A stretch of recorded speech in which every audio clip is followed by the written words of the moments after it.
لا حول ولا قوة إلا بالله العلي العظيم حسبنا الله ونعم الوكيل نعم المولى ونعم النصير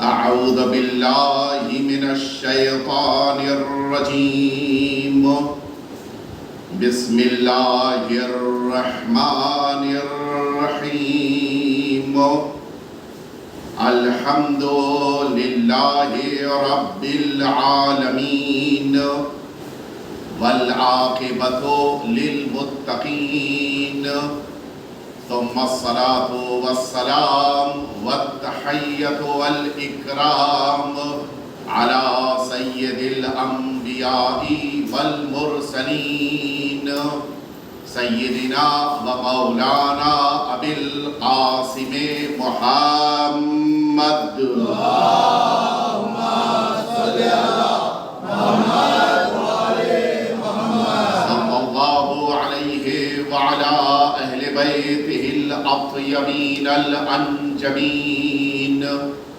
الذين أذهب الله عنهم الرجس وطهرهم تطهيرا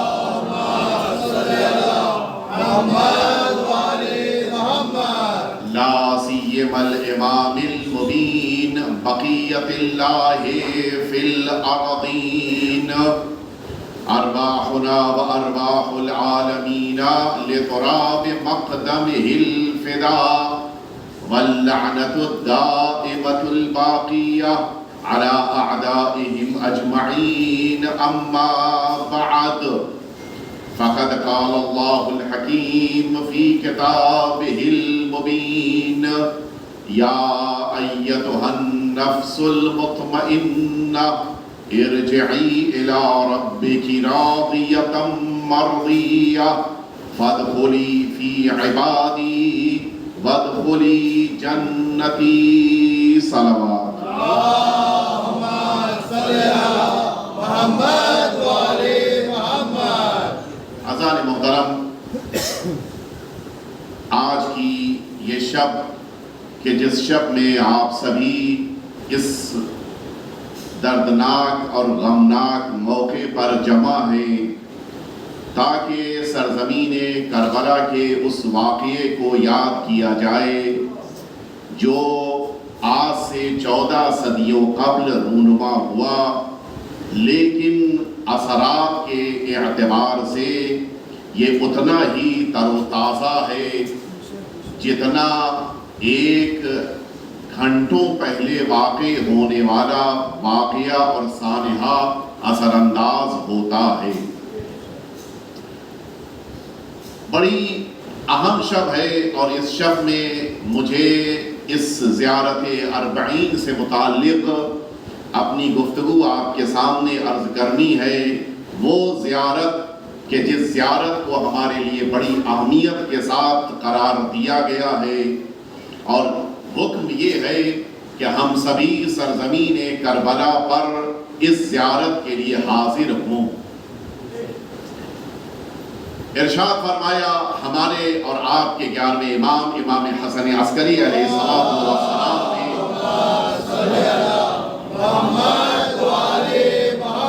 مولا فرماتے ہیں کہ علامت المؤمن خمس، ایک مؤمن کی 5 علامتیں ہیں، 5 نشانیاں ہیں اور یہ مؤمن انہی نشانیوں کے ذریعے سے پہچانا جائے گا۔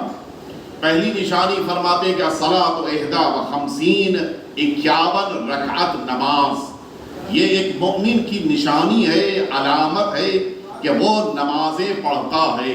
اور میں ایک جملہ آپ کی خدمت میں عرض کروں کہ نماز تو مومن ہی پڑھتا ہے، اس لیے کہ وہ تمام افراد کہ جو دنیا کے مختلف گوشوں میں رہتے ہوئے نہ جانے کتنی زیادہ اپنی اس اٹھک بیٹھک کو نماز کے انداز میں بجا لا رہے ہیں کہ جن کا کوئی حساب کوئی شمار نہیں ہے، لیکن یاد رکھیے گا نماز وہ نہیں ہے کہ جسے ہم اور آپ نماز سمجھ رہے ہیں، بلکہ نماز وہ ہے جسے میرے پروردگار نے اپنے بندوں پر فرض کیا ہے۔ اگر اللہ کی پسندیدہ نماز کو پڑھنا ہے تو پھر اس نماز میں ولایت کو شامل کرنا ہے۔ ولایت کے ساتھ نماز پڑھے گا تب یہ نماز انسان کے ایمان کی علامت بن جائے گی۔ علامت المؤمن خمس میں پہلی علامت مولا نے فرمائی۔ اس کے بعد مولا فرماتے ہیں دوسری علامت مومن کی یہ ہے کہ وہ التختم بالیمین، اپنے داہنے ہاتھ میں انگوٹھی پہنتا ہے۔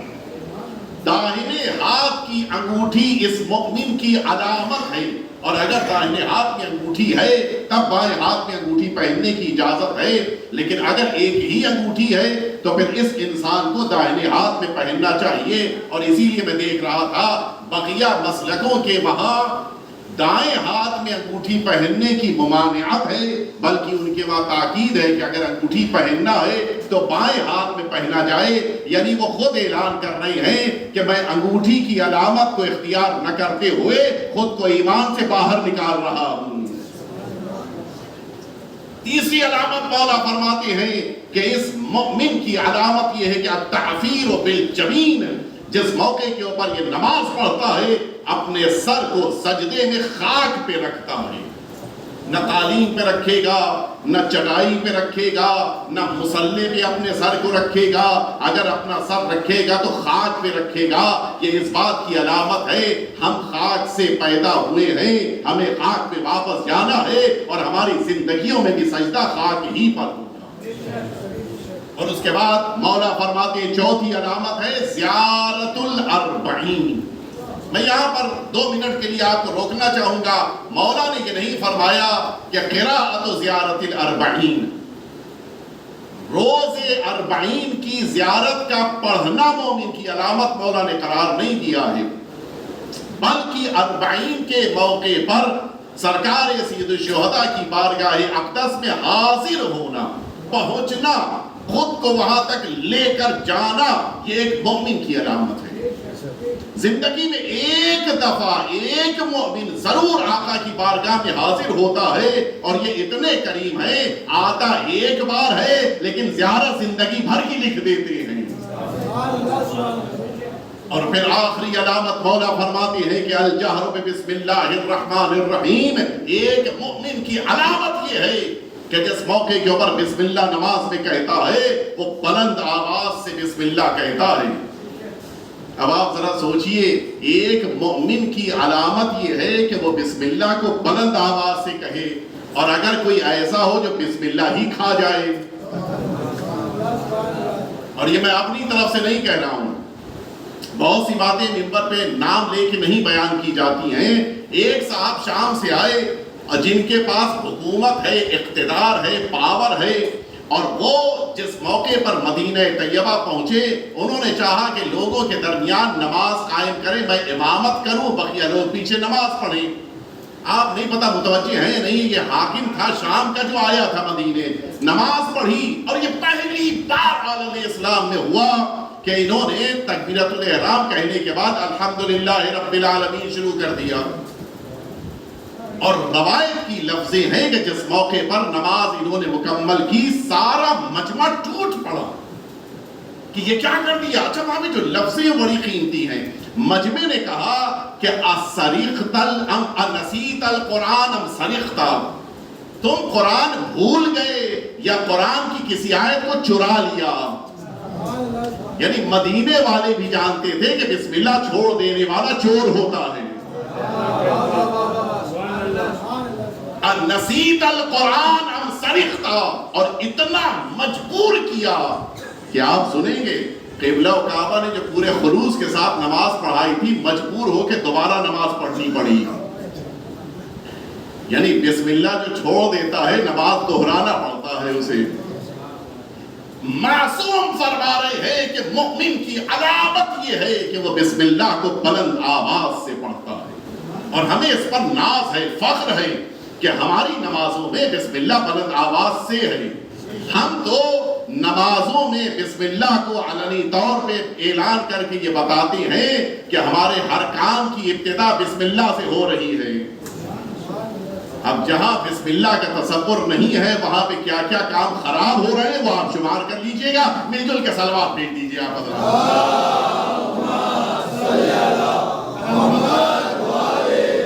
جو زیارت اربعین کے لیے نہیں پہنچ پایا یا پہنچا اس کے لیے معصوم کا حکم ہے کہ اب وہ معصوم کی بارگاہ میں کھڑے ہو کے زیارت پڑھے، اور یہی زیارت کہ جو ہمارے اور آپ کے چھٹے امام امام جعفر صادق علیہ السلام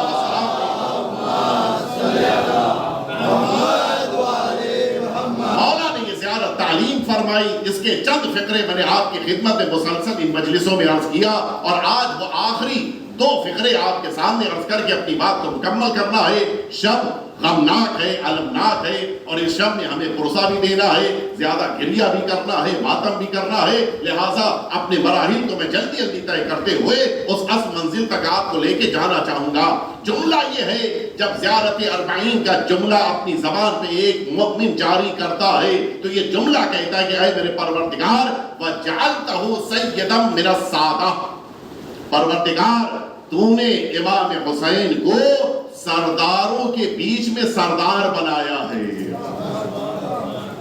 سرکار سید الشہداء کی فضیلتوں میں، عظمتوں میں ایک عظمت اور فضیلت یہ ہے کہ پروردگار نے سرکار سید الشہداء کے چاروں طرف جن شخصیتوں کو قرار دیا ہے وہ سب اپنی اپنی جگہ پہ سردار ہیں۔ نانا سید الانبیاء ہیں، دادا سید البطحاء ہیں، والد سید الاوصیاء ہیں، ماں سیدۃ نساء العالمین ہے، بھائی اور خود سیدہ شباب اہل الجنہ ہے۔ نہیں، مجھے لگتا ہے شاید ترجمے کی بھی ضرورت ہے، میں ترجمہ بھی کیے دیتا ہوں۔ نانا کو اللہ نے سید الانبیاء بنایا، یعنی سارے نبیوں کے سردار۔ دادا کو سید البطحاء بنایا، یعنی جناب ابو طالب ہیں جو سارے عرب کے سردار ہیں۔ سرکار امیر المؤمنین امام حسین کے والد ہیں، انہیں پروردگار نے سید الاوصیاء بنایا ہے۔ کائنات میں جتنے وصی آئے ہیں ان سب کے سردار امیر المؤمنین ہیں۔ آپ نے آسانی سے سن لیا، امیر المؤمنین صرف آپ کے سردار نہیں ہیں، اوصیاء کے سردار ہیں۔ اللہ نے آپ کو اس دسترخوان پہ بٹھایا ہے جس دسترخوان پہ ایک طرف اوصیاء بیٹھے ہیں، ایک طرف آپ بیٹھے ہوئے ہیں۔ صلوات بھیجے محمد والے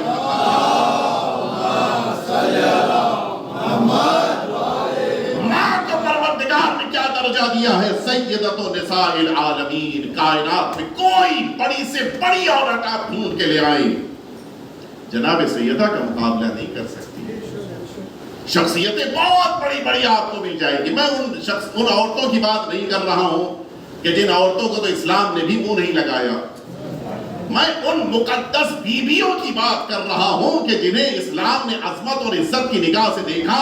جناب مریم کو بڑی عزت دی ہے، جناب موسیٰ کی ماں کو بڑی عزت دی ہے، جناب ابراہیم کی زوجہ جناب ہاجرہ کو بڑی عزت دی ہے، خود ام المومنین جناب خدیجہ الکبریٰ کو اسلام نے بڑی عزت دی ہے۔ لیکن عجیب ہے، میں یہ جملہ کہنے پر مجبور ہوں، سب کو اسلام نے عزت دی ہے، لیکن پتہ کیسے چلے کہ ان کے درمیان سب سے زیادہ باعظمت کون ہے؟ کہاں ٹھہر جاؤ، سب کی اپنی اپنی جگہ پہ عظمت ہے، لیکن انتظار کرو جب اسی مکہ معظمہ میں ایک خاتون کی ولادت باسعادت قریب آئی ہے۔ ایک دفعہ مل جل کے صلوات بھیج دیں آپ۔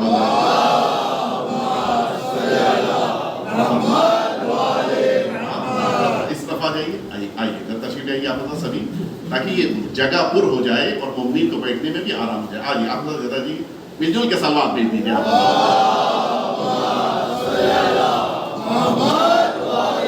جناب مریم اتنا عظیم درجہ ہے، جناب موسیٰ کی والدہ بہت عظیم ہے، جناب ہاجرہ بہت عظیم درجہ ہے، اللہ نے بڑی عزت دی ہے، ساری بیویوں کی بڑی عزت ہے، لیکن کیسے پتا چلے کہ ان کے درمیان کس کی عزت سب سے زیادہ ہے؟ کہ اگر یہ بات دیکھنی ہے، یہ بات سمجھنی ہے تو آؤ مکہ معظمہ میں جب ایک خاتون دنیا میں آ رہی ہے تو یہ دیکھو کہ خادم کون ہے، مخدوم کون ہے۔ اگر آنے والی خاتون بقیہ کی خدمت کرے تو ان کی عزت زیادہ ہے جو آئی ہیں اور پیدا ہونے والے کی عزت کم ہے. لیکن اگر آنے والی عورتیں، آنے والی خواتین جناب مریم، جناب ہاجرہ، جناب آسیہ، جناب ام کلثوم یہ آواز دیں کہ ہم تو اس لیے بھیجے گئے ہیں تاکہ جب فاطمہ دنیا میں آئے تو ہم خدمت کریں.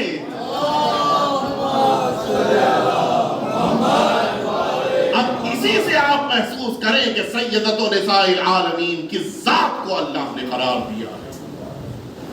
ولادت کے موقع پر خدمت کرنے کے لیے آئی ہیں یہ بیویاں. بہت بڑی بات ہے، یہ چھوٹی موٹی بات نہیں ہے. ولادت کے موقع پر جو خدمت کرنے کے لیے عرش سے بھیجی جائیں، اس کے معنی ہے کہ سیدہ مخدومہ ہیں. یہ ساری مقدس اور محترم بیویاں خادمہ ہیں. اور اب سرکار سید الشہداء کے بھائی ہیں امام حسن مجتبی علیہ السلام اور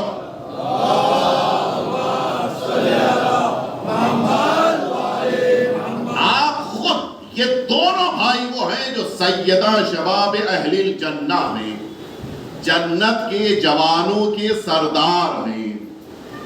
کچھ آپ نے غور فرمایا یہ لقب کس نے دیا ہے؟ اللہ کے حکم سے خود رسالت مآب نے یہ لقب دیا ہے. شاید آپ ہمارے بزرگان متوجہ ہو گئے، حضور اکرم جب دنیا سے تشریف لے گئے تو ان دو شہزادوں کی عمریں کتنی تھیں؟ 7 سال اور 6 سال. کبھی آپ نے دیکھا ہے کہ جوانوں کا سردار اسے بنایا جائے کہ خود جوان نہیں ہے؟ 7 سال کی عمر ہے. اگر رسول اللہ نے آخری عمر میں یہ فرمایا ہو کہ یہ دونوں شہزادے جنت کے جوانوں کے سردار ہیں تو یہ کسی کو مجمع سے کھڑے ہو کے پوچھنا چاہیے تھا، یا رسول اللہ کیا قحط الرجال ہے؟ قحط الرجال اردو کے خاص لفظ ہمارے بزرگواران سمجھیں گے. قحط الرجال یعنی لوگوں کی شارٹیج ہو گئی ہے کیا؟ ارے نہ جانے کیسے کیسے جوان موجود ہیں، کسی جوان کو ان جنت کے جوانوں کا سردار بنا دیجئے تاکہ کسی کو بوڑھوں کا سردار نہ بنانا پڑے. یہی تو ہوا نا، جب کچھ نہیں ملا تو کہا بوڑھوں کے سردار ہیں، اور بوڑھوں نے بھی کہا بھئی ہمیں تمہارے ساتھ نہیں رہنا ہے، اس لیے کہ اگر تمہارے ساتھ رہیں گے تو جنت نہیں رہ پائیں گے. تو اگر واقعاً جنت کے جوانوں کا سردار بنانا ہے، پوری توجہ رہے میں کیا عرض کر رہا ہوں، تو پھر ان سارے مسلمانوں کے بیچ سے کسی جوان کو جنت کے جوانوں کا سردار بنا دیتے، لیکن نہیں بنایا. اچھا ٹھیک ہے، بقیہ میں نہ صحیح، خود اہل بیت اطہار میں کسی کو آپ بنا دیتے. سرکار امیر المومنین جوان تھے اس وقت، آپ ان کے لیے فرما سکتے تھے کہ یہ امیر المؤمنین علی ہیں جو جنت کے جوانوں کے سردار ہیں، لیکن یہ بھی نہیں فرمایا. اچھا مجمع میں بھی کسی نے اعتراض نہیں کیا ہے، یا رسول اللہ یہ چھوٹے چھوٹے بچے، ابھی ایک جلوس نکلنے والا ہو اور یہ اعلان کر دیا جائے کہ ماشاءاللہ سے یہ 7 سال کا بچہ بیٹھا ہوا ہے، یہ اس جلوس کی قیادت کرے گا، سارا مجمع اعتراض کرے گا. کیا بزرگ نہیں موجود ہے؟ کیا اس سے بڑی عمر کے نہیں موجود ہیں؟ لوگوں کا اعتراض نہ کرنا بتا رہا ہے کہ یہ خاندان اہل بیت اطہار کی فردی ہیں، یہاں عمروں میں فرق نہیں ہوتا ہے، یہاں عمروں کا مسئلہ نہیں ہوتا ہے کہ وہ کس عمر کی ہیں.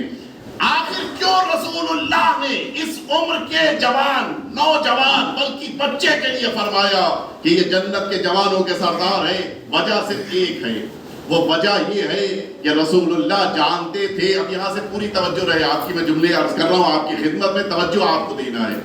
حضور اکرم جانتے تھے کہ میرے بعد جب میری جانشینی کا مسئلہ آئے گا تو ایک بڑے میاں کو یہ کہہ کے آگے بڑھایا جائے گا کہ علی تو ابھی کم سن ہے، وہ بڑی عمر کے ہیں.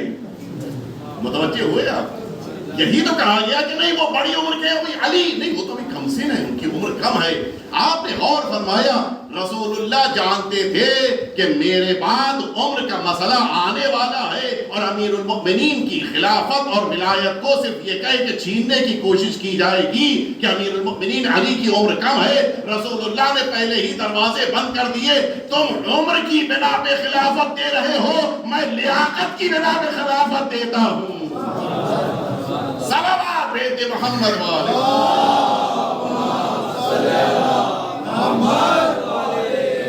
اچھا آپ محسوس ہونا، یہ سب ایک طرف سے سردار ہیں، نانا سردار، بابا سردار، ماں سردار، بھائی سردار، خود سردار. اور اس بات کو اگر سمجھنا ہے تو آئیے میں ایک موقع پر لے کر چلوں. دیکھیے جو جتنا زیادہ قریب ہوتا ہے اتنا زیادہ پہچانتا بھی ہے یا نہیں؟ جو سب سے زیادہ میرا کلوز فرینڈ ہوگا وہ مجھے سب سے زیادہ جانتا ہوگا بقیہ کی بنسبت. ملائکہ میں سب سے زیادہ کون اہل بیت کو پہچانتا ہے؟ جناب جبریل امین سب سے زیادہ آئے ہیں. اور اگر کسی موقع پہ جبریل کہیں کہ اے خدا یہ چادر کے نیچے کون ہے، یہ سوچنے والی بات ہے. جبریل تم پوچھ رہے ہو اچھا ان میں کس کو نہیں پہچانتے؟ رسول اللہ کو نہیں پہچانتے. اگر نہیں پہچانتے تو یہ آیتیں لے کے کس کے پاس آتے تھے؟ اگر امیر المؤمنین کو نہیں پہچانتے تھے تو ذوالفقار لے کے کس کے پاس آئے تھے؟ اگر جناب سیدہ کو نہیں پہچانتے تو کس کے گھر میں چکی پیسنے کے لیے آئے تھے؟ اگر ان دو شہزادوں کو نہیں پہچانتے ہیں تو کس کا جھولا جھلانے کے لیے آئے تھے؟ اے جبریل کس کو نہیں پہچانتے ہو؟ جواب دیں گے میں تو سب کو پہچانتا ہوں. یہ عجیب بات ہے، پہچانتے بھی ہو. کہہ رہے یا رب ومن تحت الکساء، خدا را چادر کے نیچے کون ہے؟ یہ جبریل امین. یہ تو دونوں باتیں جمع نہیں ہو رہی ہیں. کہا نادان تمہیں کیا پتا کہ میں نے کیوں پوچھا تھا؟ تمہیں کیا پتا میں نے کیوں پوچھا؟ اچھا آپ ہی بتا دیں کیوں پوچھا. کہا جب میں نے عرش سے نیچے دیکھا تو مجھے اس چادر میں ایک سید المرسلین دکھائی دیے، ایک سید الاوصیاء دکھائی دیے، ایک سیدۃ نساء العالمین خاتون دکھائی دیں، ایک سیدہ شباب اہل الجنہ دو شہزادے دکھائی دیے. میں نے دیکھا کہ اس چادر میں تو سارے سردار جمع ہیں. میں نے چاہا کہ اللہ سے پوچھوں کہ خدارا تو بتا دے کہ ان سرداروں کا سردار کون ہے؟ صلوات بیت محمد والے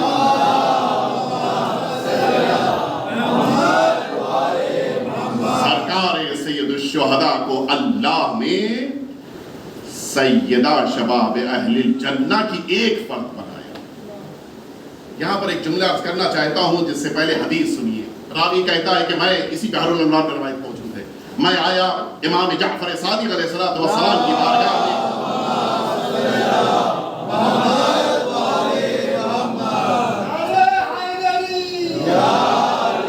کہتا ہے کہ میں نے پوچھا کہ ما تقول فی زیارت الحسین علیہ السلام، مولا فرمائیے کہ سرکار سید الشہداء کی زیارت کے بارے میں آپ کیا کہتی ہیں؟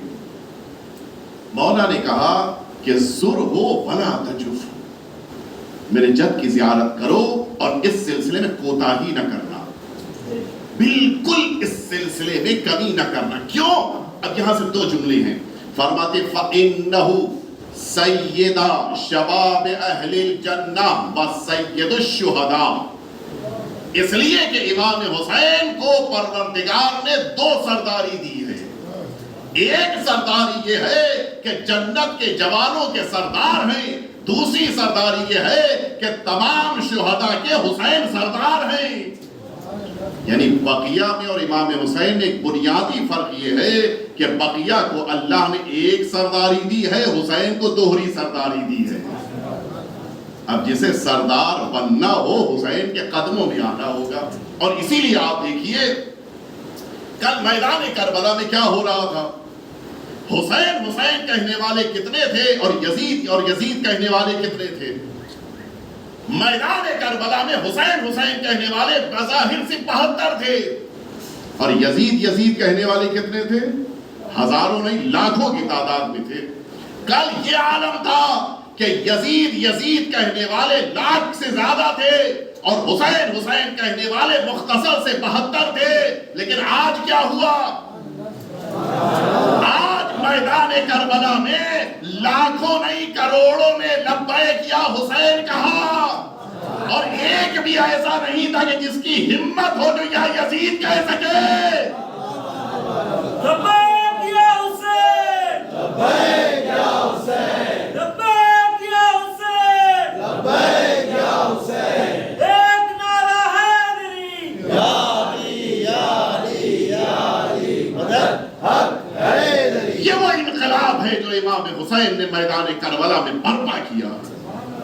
اگرچہ میں آج یہ سوچ کے نہیں آیا تھا کہ پڑھوں گا اس لیے میرے پاس وقت محدود ہے، لیکن سنیے جلدی میں عرض کر رہا ہوں ایک آیت اللہ بڑے بزرگوار ہیں، ہمارے لکھنؤ کے قریب ایک گاؤں ہے، وہاں کے رہنے والے، ہمارے بغل کے ملک میں منتقل ہوئے، سب امریکہ میں ہیں، ڈاکٹر بھی ہیں، آیت اللہ بھی ہیں، ڈاکٹر آیت اللہ سندرالوی، بڑے اچھے اسپیکر بھی ہیں، بڑے اچھے اسکالر بھی ہیں، بڑی بزرگ شخصیت ہے، تفصیل میں نہیں جانا ہے مجھے۔ انہوں نے خود یہ واقعہ نقل کیا کہ 2009 یا 2010 میں جب وہ سیریا زیارت کے لیے گئے تھے تو ظاہر ہے کہ جناب زینب سلام اللہ علیہ کی زیارت سے مشرف ہوئے، اور اس کے بعد جانا تھا جناب سکینہ سلام اللہ علیہ کی بارگاہ میں، قافلہ تیار ہو رہا تھا اور یہ کہا گیا کہ راستے میں کھانا کھائیں گے، لہٰذا روٹی یہیں سے خرید کے چلتے ہیں۔ روٹی لینے کے لیے قافلہ سالار جا رہا تھا، انہوں نے کہا چلو میں بھی چلتا ہوں، یہ بہتری عربی جانتے ہیں، کہا چلو میں بھی چلتا ہوں، گئے اس کے ساتھ۔ وہ جو روٹی بیل کے تل باقاعدہ تیار کر رہا تھا، اس جوان کے پاس کھڑے ہو کہ انہوں نے اپنے عربی کے انداز میں اس سے پوچھا کہ کیا تم حسین کو پہچانتے ہو؟ اس نے کہا نعم بالکل پہچانتا ہوں۔ کہ اچھا بتاؤ یزید کو بھی جانتے ہو؟ جواب سنیں گے؟ اس نے کہا نہ صرف جانتا ہوں بلکہ میں یزید کی جنریشن میں سے ہوں۔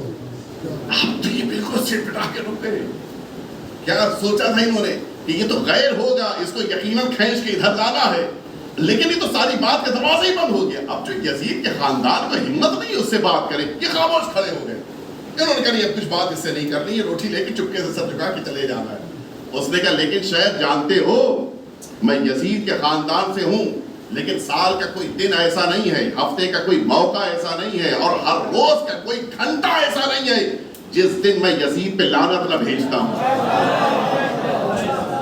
یزید لعنت۔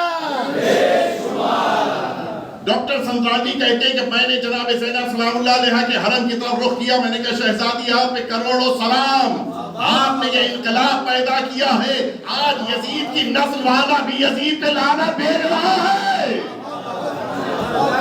صلوات بیٹے محمد والے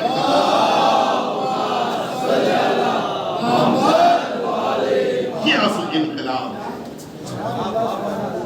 یزید کا بیٹا ہو کر یزید کو برا کہے، یہ اصل بات ہے۔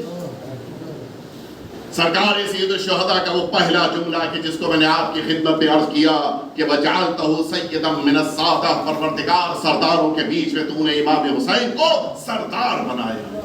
اس کے بعد اگلا جملہ سنیں کیا؟ لیکن امام حسین نے کیا کیا؟ امام حسین نے پروردگار تیری بارگاہ میں کیا کیا؟ اپنی جان کے قربان کرنے کے لیے خون کا آخری قطرہ فَبَذَلَ مَحْجَتَهُ فِيكَ، اپنے خون کا آخری قطرہ بھی تیری بارگاہ میں پیش کر دیا۔ مہجہ کہتے ہیں آخری قطرے کو۔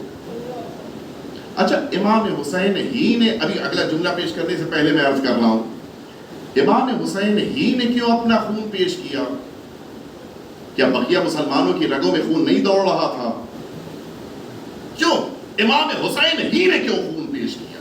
وجہ ایک ہے، کبھی آپ نے دیکھا ہوگا، کبھی میسیجز آتے ہیں ہمارے پاس بھی، آپ لوگ کے پاس بھی آتے ہوئے، فلاں ہاسپٹل میں فلاں مریض لیٹا ہوا ہے اور مسئلہ اس کو بی پازیٹیو کی ضرورت ہے، بلڈ کی۔ اچھا لوگ پہنچ جائیں گے، چاہنے والے جاننے والے ملنے والے جتنے پہنچ جائیں گے، لیکن ہر ایک کا خون اس مریض کے نہیں چڑھایا جائے گا۔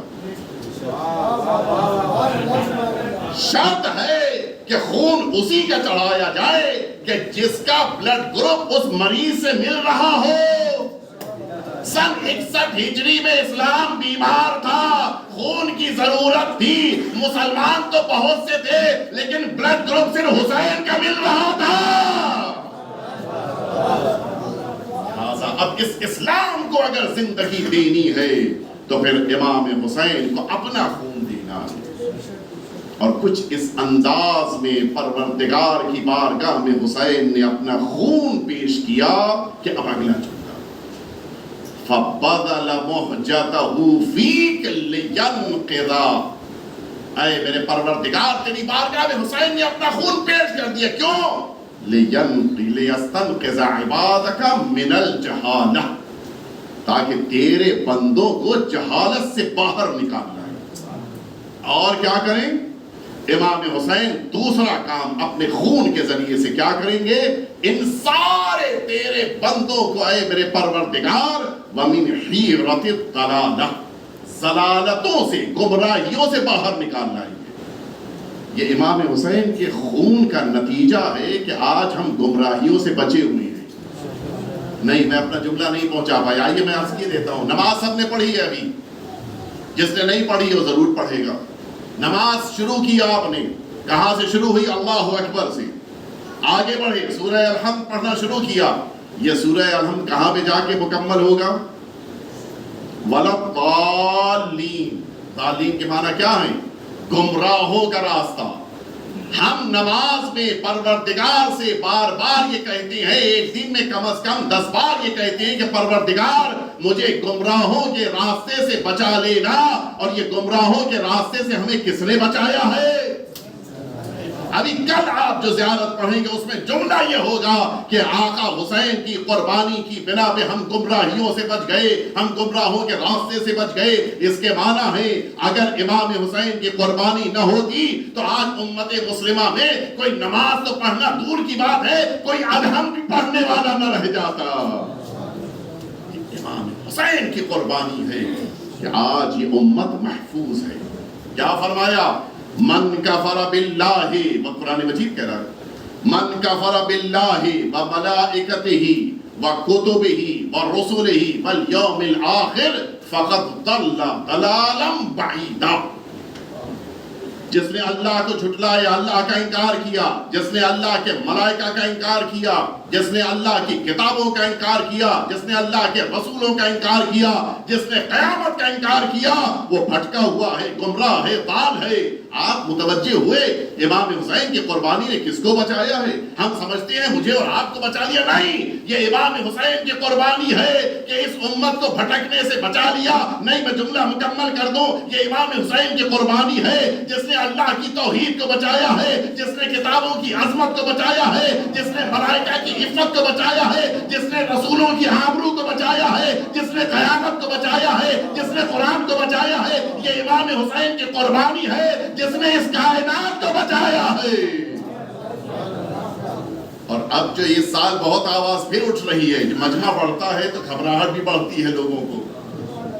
اس سال تقریباً 2.5 کروڑ کا مجمع باہر سے آیا اور سینے پہ سانپ ان کے لوٹ گئے، اس لیے کہ ان کے وہاں 20 لاکھ کا مجمع تھا۔ میں مقابلہ نہیں کر رہا ہوں کسی سے، وہ بھی اللہ کی بارگاہ ہے، یہ بھی اللہ کی بارگاہ ہے، لیکن وہاں سے 20 لاکھ کا مجمع تھا، یہاں 2.5 کروڑ کا مجمع۔ بڑا برا لگ رہا ہے۔ کب تک سوگ مناؤ گے؟ کب تک غم مناؤ گے؟ ہو گیا، بس ختم ہو گیا۔ اگر یہی بات ہے کہ سوگ منانا بس کم کر دیا جائے، ختم کر دیا جائے، تو پھر اس سال بقرعید کے دن قربانی نہ کی جائے، اس کو تو اور زیادہ وقت ہو چکا ہے۔ دیکھیے ایک فیکٹ ہے، ان اللہ لا یضیع اجر المحسنین، پروردگار کبھی بھی نیکیاں کرنے والے کے اجر کو ضائع نہیں کرتا ہے۔ جو جتنی بڑی قربانی دے گا اتنا بڑا مجمع اس کی بارگاہ میں آئے گا۔ میں نے بہت بڑا جملہ کہا ہے، میں نے 20 لاکھ اور 2.25 کروڑ کے مسئلے کو حل کر دیا۔ جس کی جتنی بڑی قربانی ہوئی اتنا بڑا مجمع آیا، وہاں پر بیٹا بچ گیا، لہٰذا 20 لاکھ کا مجمع حج میں آیا۔ یہاں سب کچھ حسین نے قربان کر دیا، لہذا 2.25 کروڑ کا مجمع آیا۔ جو جتنی بڑی قربانی دیتا ہے اتنا ہی بڑا مجمع اللہ بھیجتا ہے۔ میں آپ کو لے کے آؤں اس 40 کی طرف، اور یہ جو بات کہی جا رہی ہے اس سال پھر سے کہ کیوں اتنا زیادہ غم منا رہے ہو، کب تک غم مناؤ گے، ہو گیا ختم کرو۔ لیکن حقیقت یہ ہے کہ امام حسین سے ہمارا وہ قلبی لگاؤ ہے کہ ہم امام حسین کو بھول نہیں سکتے، اور ہمارا امام حسین کے لیے سوگ منانا یہ اس بات کی دلیل ہے کہ سب کچھ ہو سکتا ہے، ہم امام حسین کے قاتلوں میں شامل نہیں ہو سکتے۔ یہ بھی کہا جا رہا ہے خود ہی قتل کیا، خود ہی مارا، اور آج خود ہی رو رہے ہیں۔ دیکھیے اگر ہم صرف اور صرف امام حسین پہ آنسو بہاتے تو شاید یہ اعتراض ہم پہ ہو جاتا، لیکن ہم ہر صبح جمعہ بیٹھ کر یہ آواز دیتے ہیں کہ اَيْنَ الطَّالِبُ بِدَمِ الْمَقْتُولِ بِكَرْبَلَا، میدان کربلا کا انتقام لینے والا کہاں ہے؟ ہم یہ ہر صبح جمعہ نہیں ہر روز آواز دیتے ہیں کہ امام حسین کے خون کا انتقام لینے والے امام آپ کہاں ہیں. یہ ہمارا انتظار بتا رہا ہے کہ ہمارا تعلق امام حسین کے قاتلوں سے نہیں ہے، امام حسین کے ساتھیوں سے ہے. انتظار اس بات کی علامت ہے کہ ہمارے دلوں میں امام حسین کی محبت جاگ رہی ہے.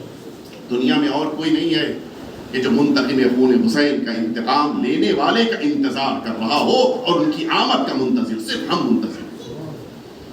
اور اس آخری، بس میں نے اپنی بات کو مکمل کر دیا، جس مرحلے تک میں لے کے آ رہا تھا سن لیجیے آپ. اور وہ آخری حکومت جب آئے گی، اس حکومت کو ہم میں آپ میں سے ابھی تک کسی نے دیکھا نہیں ہے. لیکن اب یہاں سے میں چاہوں گا پھر آپ کی توجہ رہے، لیکن اگر اس حکومت کا جلوہ دیکھنا ہے تو نجف سے کربلا کے درمیان ان مشی کرنے والوں کو دیکھ لیجیے. وہ میدان کربلا نہیں ہے، یہ آخری امام کی حکومت کا جلوہ دکھایا جا رہا ہے. آخری امام کی حکومت میں کیا ہے؟ کوئی خاتون ایک ندی سے دوسری ندی تک چلی جائے گی، نہ اس کو اپنی زیور کی فکر ہوگی نہ اپنے مال کی. کیوں؟ اس لیے کہ ہر طرف امن و امان ہوگا. اس حکومت کی خاصیت یہ ہوگی کہ جو جس کی ضرورت کا ہے اس نے ہاتھ بڑھا کے دوسرے مرد مومن کی جیب سے نکال دیا، اس کو اعتراض نہیں ہوگا. پوری دنیا میں جب لوگ آنے لگے، کوئی پروگرام ہونے لگے، آس پاس کے علاقے والے خوش ہو جاتے ہیں کہ ہماری بکری بڑھے گی. یہی تو ہوتا ہے نا. لیکن عجیب ہے، 2.25 کروڑ میں سے کم از کم 1 کروڑ مجمع، بلکہ اس سے زیادہ ہی وہ ہوتا ہے کہ جو پیدل چل کے جاتا ہے، لیکن وہاں پر کوئی سامان خریدنا نہیں پڑتا ہے. خریدنا تو دور کی بات ہے، آپ کو اٹھانا بھی نہیں پڑتا ہے. وہ التماس کر کے آپ کے پاس آتے ہیں کہ میرا کچھ سامان لے کے کھا لیجئے. آپ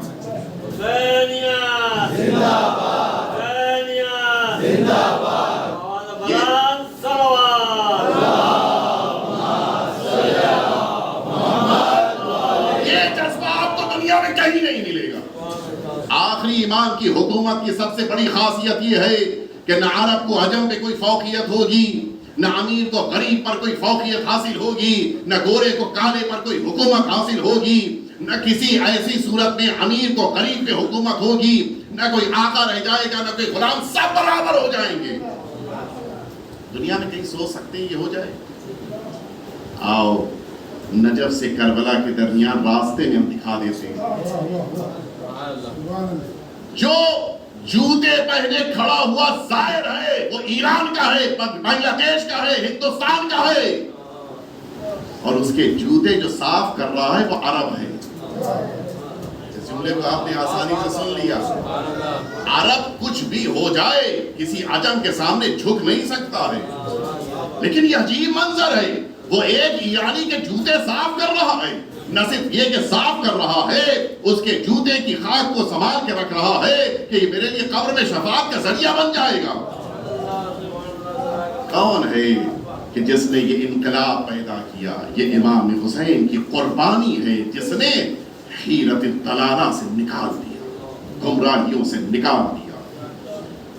میں نے کل ایک واقعہ عرض کیا تھا اور اس کے لیے وعدہ کیا تھا کہ آج عرض کروں گا. مجھ سے ایک برادر نے کہا کہ اس کو ضرور بیان کیجیے، سن لیجیے. وہی 2 میں نے فوجیوں کا واقعہ نقل کیا تھا، ان سے بات ہو رہی تھی. میں نے ان سے پوچھا کہ تم دونوں کا، ان میں سے ایک سے پوچھا تمہارا گھر کہاں ہے؟ سنیں گے آپ اس کا جواب.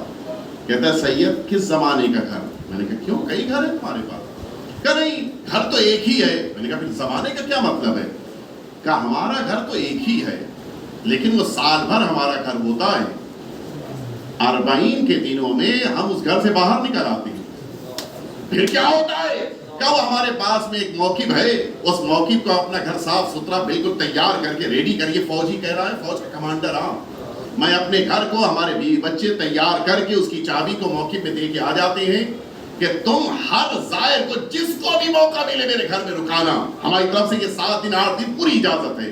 ہم نے اس سے پوچھا تم کہاں رہتے ہو، تمہارے بچے کہاں رہتے ہیں؟ سنیں گے آپ جواب. کہا یہ 7-8 دن ہم لوگ کربلا میں آ کے زمین پہ سوتے ہیں. دنیا میں کوئی یہ جذبہ رکھا، فوج کا کمانڈر ہے، کوئی چھوٹا موٹا آدمی نہیں ہے. اے سی میں رہنے والا، زمین پہ آ کے سوتا ہے، ڈنلپ کے گدے پہ آرام کرنے والا زمین کی سختیوں کے اوپر، کیوں؟ تاکہ امام حسین کے سائے کی خدمت ہو جائے۔ عجیب جذبہ، اس کی مثال دنیا میں کہیں نہیں مل سکتی۔ اور اب سمجھ میں آتا ہے کہ کیوں حکم ہے کہ 40 کے موقع پر زیارت کے لیے آؤ، تاکہ تمہیں وہ تہذیب سکھائی جائے کہ جو تہذیب اہل بیت اطہار نے سکھائی۔ خود بھوکے رہ جاؤ لیکن زائر حسین کو کھلاؤ، خود زمین پہ سو جاؤ لیکن اپنے گدوں کو ان زائرین امام حسین کے لیے وقف کرو۔ یہ جذبہ کہیں اور نہیں ملے گا۔ میں انٹرویو دیکھ رہا تھا، شاید میں عرض کر چکا آپ کے درمیان، لیکن سنیں آپ اس خاتون کا انٹرویو کہ جس سال لاک ڈاؤن کا پہلا سال تھا، زائرین دنیا سے نہیں آ پائے تھے، خود عراق کے کچھ مختصر سے زائر پہنچ پائے تھے، اس کا انٹرویو ٹی وی پہ آ رہا تھا۔ اس نے کہا میری تو پوری تجارت، میرا پورا بزنس چوپٹ ہو گیا۔ اچھا ہم آپ کیا سمجھے اس سے؟ یہی تو سمجھ میں آیا کہ شاید اس کا کوئی ہوٹل رہا ہوگا، زائر نہیں آئے، ہوٹل نہیں چلا، یہی تو ہوا ہوگا۔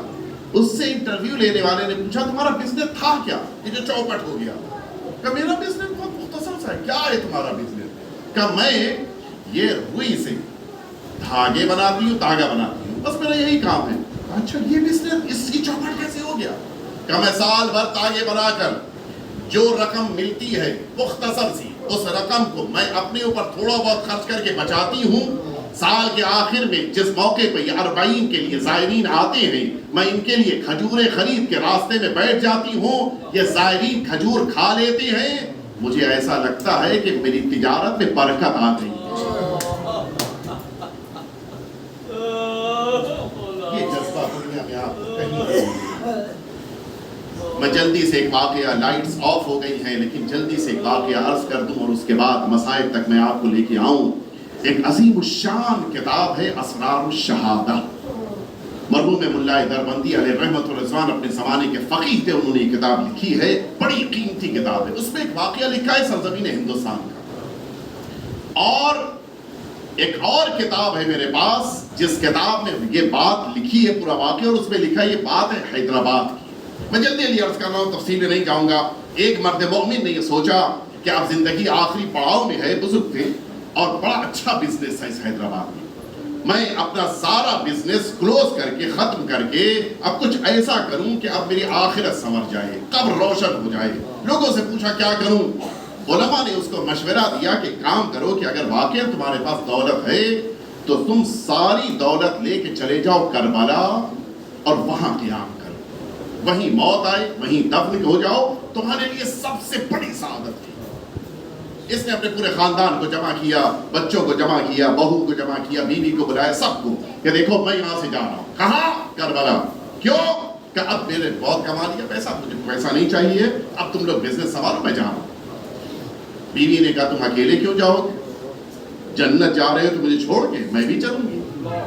بیٹوں نے کہا کہ یہ تو اچھی رہی، ہمیں دنیا میں چھوڑ کے خود جنت میں جا رہے ہیں، ہم بھی ساتھ چلیں گے۔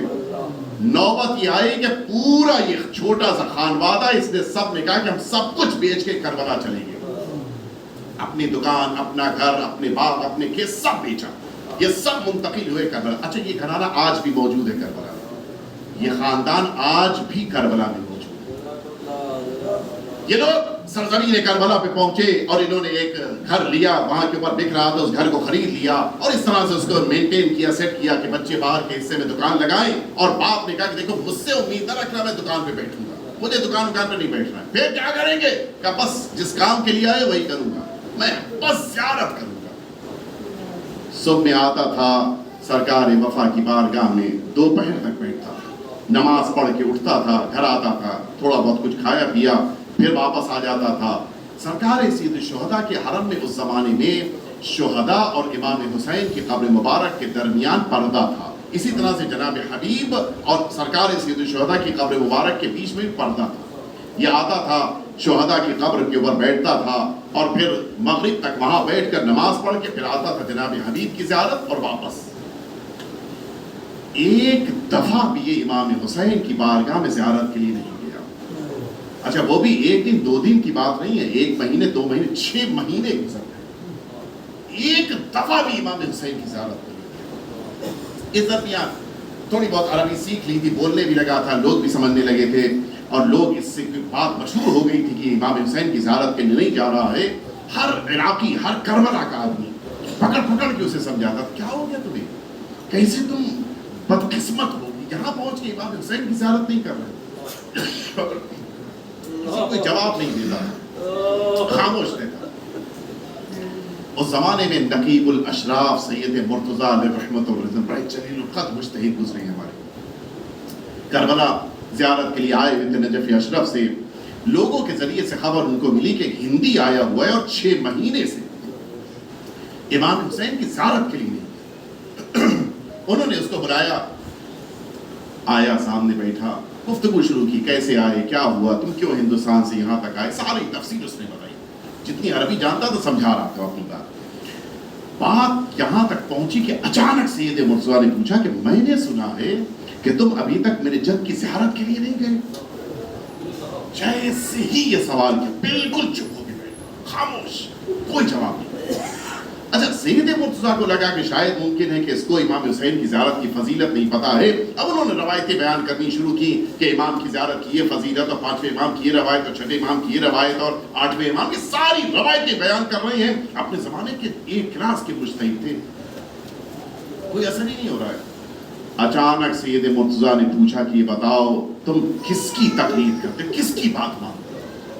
اس نے کہا کہ میں صرف آپ کی بات دنیا میں مانتا ہوں، کہ اگر میری بات مانتے ہو تو میں تمہیں حکم دے رہا ہوں، ابھی یہاں سے اٹھو، گھر جاؤ، کپڑے لو، نہر فرات پہ جاؤ، غسل کرو، کپڑے تبدیل کرو، اور جو آداب زیارت ہیں ان کو بجا لاتے ہوئے آج جاؤ اور امام حسین کے حرم میں ثنی اختص کی زیارت. اٹھا، بڑی بے چینی کے عالم میں اپنی جگہ سے اٹھا، آیا، اس ساری کپڑے لیے، نہر فرات میں غسل کیا، اس کے بعد مستحبات کو بجا لاتا ہوا ایک ایک قدم کی دعا پڑھتا ہوا آگے بڑھ رہا ہے. اور لکھا ہے کہ اس دن ایسا لگ رہا تھا کہ پوری کربلا ٹھہری ہوئی ہے. ہر ایک کوئی دکان ہے، کوئی کام ہے، سب چھوڑ کے اس کے پیچھے پیچھے چل رہے تھے کہ دیکھیں آج ہونے والا کیا ہے. یہ روتا ہوا، گریا کرتا ہوا امام حسین کے حرم میں داخل ہوا، اور ٹھیک اس جگہ آ کے کھڑا ہوا کہ جہاں سے بالکل سیدھے سامنے آقا کی قبر مبارک ذری اختص دکھائی دے رہی تھی. اب اس نے اپنا درد دل بیان کیا. کہتا ہے کہ آقا ایسا نہیں ہے کہ مجھے آپ کی زیارت کا شوق نہیں ہے، اگر شوق نہ ہوتا تو میں اپنا وطن چھوڑ کے آپ کی بارگاہ میں نہ آتا، لیکن مولا میں صرف اس لیے آپ کی قبر پہ آج تک نہیں آیا کہ میری آنکھوں میں اتنی طاقت نہیں ہے کہ میں آپ کی قبر دیکھ سکوں، میرے اندر اتنی ہمت نہیں ہے کہ میں خود کو آپ کی قبر تک پہنچا سکوں. اور یہ کہتے کہتے اپنی جگہ سے زمین پہ گرا، کہتا جا رہا تھا احاذ مقتل ابی عبداللہ، احاذ مسرع ابی عبداللہ، کیا یہی وہ جگہ ہے جہاں پہ زہرا کے لال کے ساتھ جنگ کی گئی؟ کیا یہی وہ جگہ ہے جہاں کے اوپر جناب سکینہ کو یتیم کر دیا گیا؟ یہ کہتے کہتے زمین پہ گرا، اور پھر اس کی بدن سے اس کی روح مفارقت کر گئی، وہ برداشت نہیں کر سکا.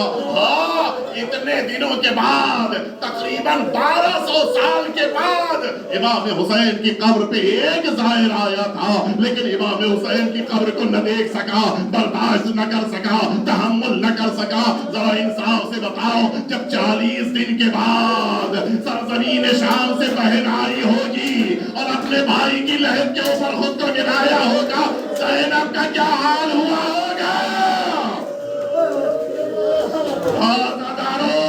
وہ رات آ گئی کہ جس میں جناب زینب کو کربلا پہنچنا ہے. وہ رات آ گئی جب ایک بیٹے کو اپنے باپ کی لہر پہ پہنچنا ہے. وہ رات آ گئی کہ جہاں زوجہ کو اپنے شوہر کی لہر تک پہنچنا ہے. لیکن سنو گے عزادارو، سب تو آئے ہیں، لیکن حسین سے ملنے کے لیے وہ 4 سالہ یتیمہ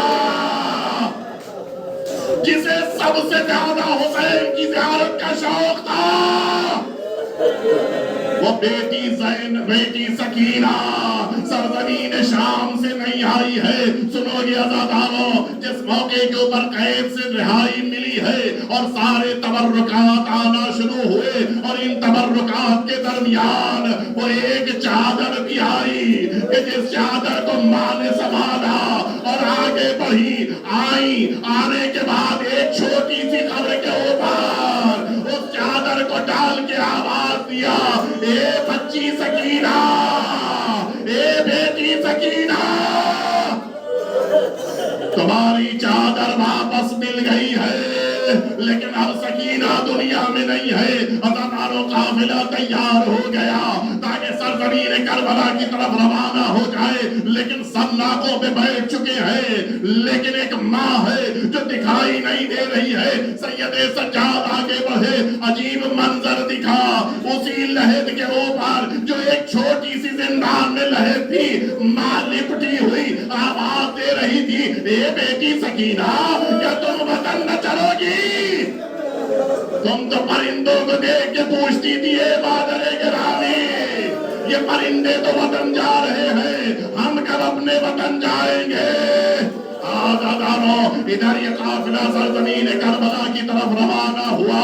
ارباب مقاتل نے لکھا، پہلا سائل سرزمین کربلا میں جناب جابر آ چکے ہیں، اور انداز یہ ہے، آپ نے غسل کیا، نہر فرات سے غسل کر کے عطیہ سے کہتے ہیں کہ مجھے حسین کی قبر پہ لے کر چلو. عطیہ آگے بڑھ رہے ہیں اور جناب جابر بھی ساتھ ساتھ چل رہے ہیں. خود آئے، آنے کے بعد سن سکو گے عزادارو، مقتل کی لفظیں ہیں. جابر جس موقع کے اوپر حسین کی قبر پہ آ رہے تھے، اپنے پیروں سے چل کے نہیں، اپنے گھٹنوں سے چل کے آ رہے تھے، اور یہ جملہ کہہ رہے تھے، نہ جانے میرے آقا کا خون اس سرزمین میں کہاں کہاں گرا ہوگا.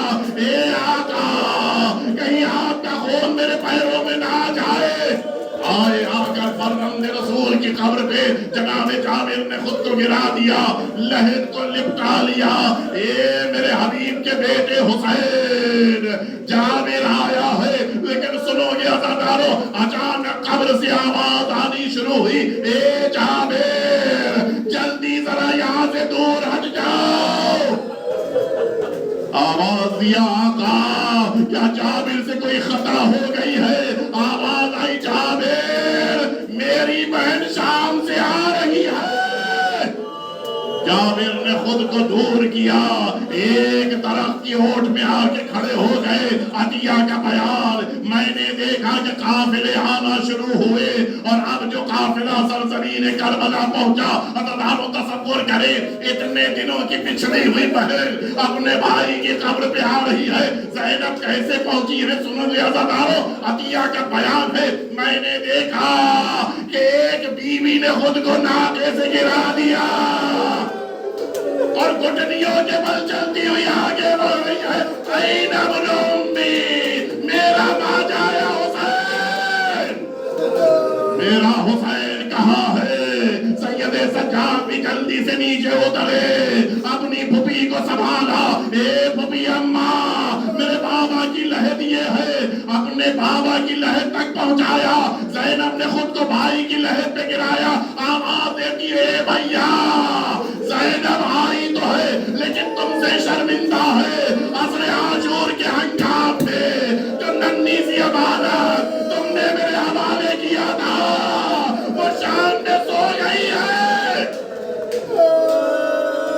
سنو عزادارو، زینب نے یہاں یہ نہیں بتایا کہ اے بھیا میرے سر سے رات چھینی گئی، نہیں کہا کہ مجھے کوفے لے جایا گیا، نہیں بتایا کہ مجھے شام لے جایا گیا. زینب اٹھی اور اٹھنے کے بعد کہتی ہے، اے بیٹا سجاد، مجھے میرے عباس کی قبر پہ پہنچا دو. خود کو عباس کی لحد پہ پہنچایا، گرا دیا. آواز دے رہی تھی، اے میرے غیرت دار بھیا، تم کربلا میں سو رہے تھے. زینب سر پر رہنا، کبھی کوفے گئی ہے، کبھی شام گئی ہے. اے بھیا، کوئی بلندی سے پتھر مارتا تھا، کوئی نہریں چپ ہوتا تھا، اور ہر مشکل میں ساری بیویاں آواز دیتی تھی، میرا عباس کہاں ہے؟ کاش میرا عباس ہوتا.